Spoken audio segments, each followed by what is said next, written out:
Bonjour à tous, nous allons voir maintenant comment faire quelques calculs à l'aide de dates.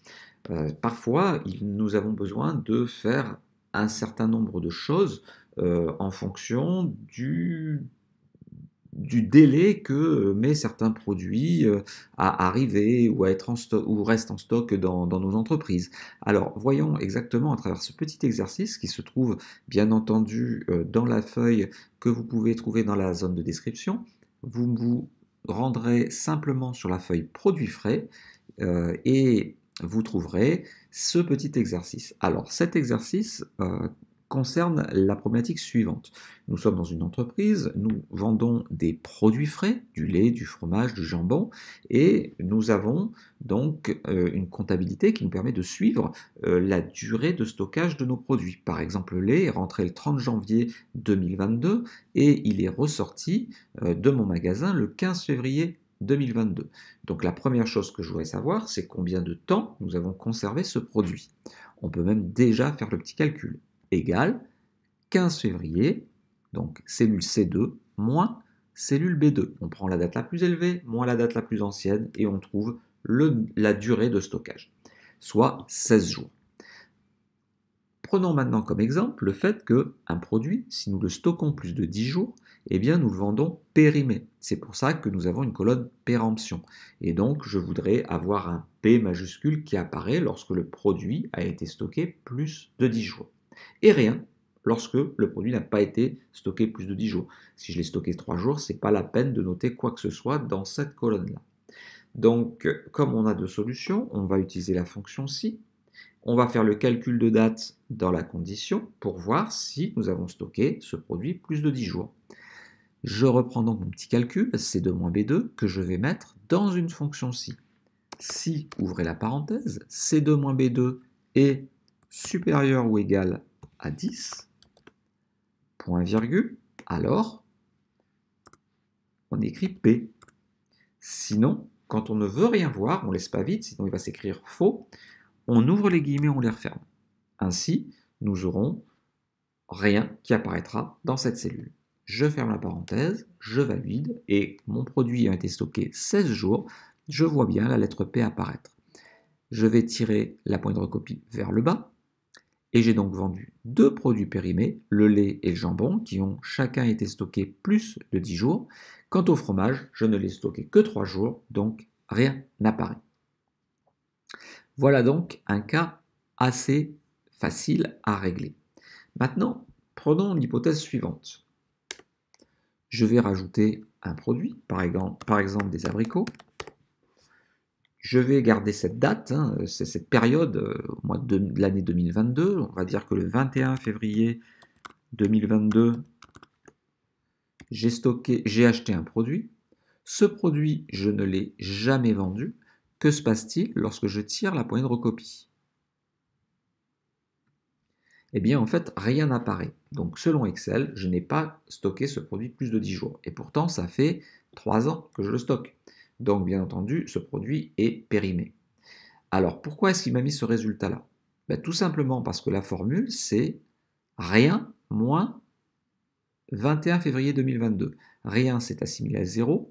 21 février 2022, je vous rappelle que c'est le nombre de jours qui s'est écoulé depuis le 1er janvier 1900, donc un peu plus de 40 000 jours.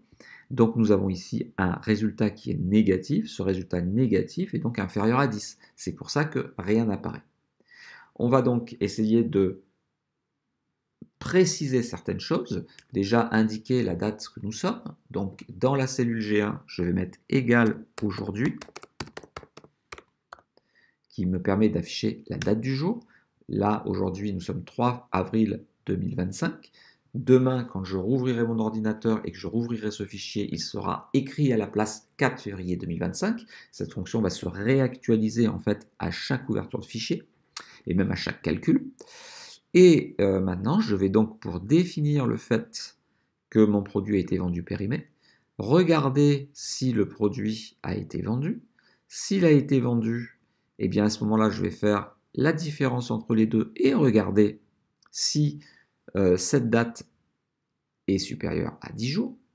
Par contre, si le produit n'a pas été vendu comme en C5, eh bien dans ce cas-là, je ne vais pas faire C5 moins B5, mais je ferai G1, G1 moins B5. Ça me permettra de connaître la durée de stockage.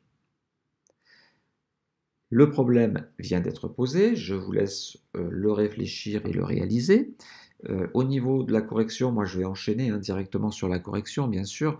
Donc au niveau de la correction, eh bien, je vais en fait mettre ceci qui est là dans un autre si, qui consiste dans un premier temps déjà à regarder si cette cellule est vide. Donc je vais dire, je vais mettre ici, ce sera un peu plus gros, à gauche du si, je vais remettre ça dans un si, et la première question que je vais me poser, c'est est-ce que C2 est vide? Donc C2 est égal à guillemets, guillemets, point virgule.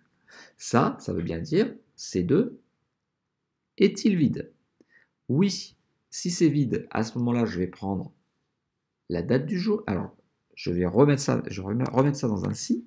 Je vais regarder si la date du jour moins la date où j'ai acheté le produit est supérieure ou égale à 10. Si c'est le cas, alors, entre guillemets, je mets P.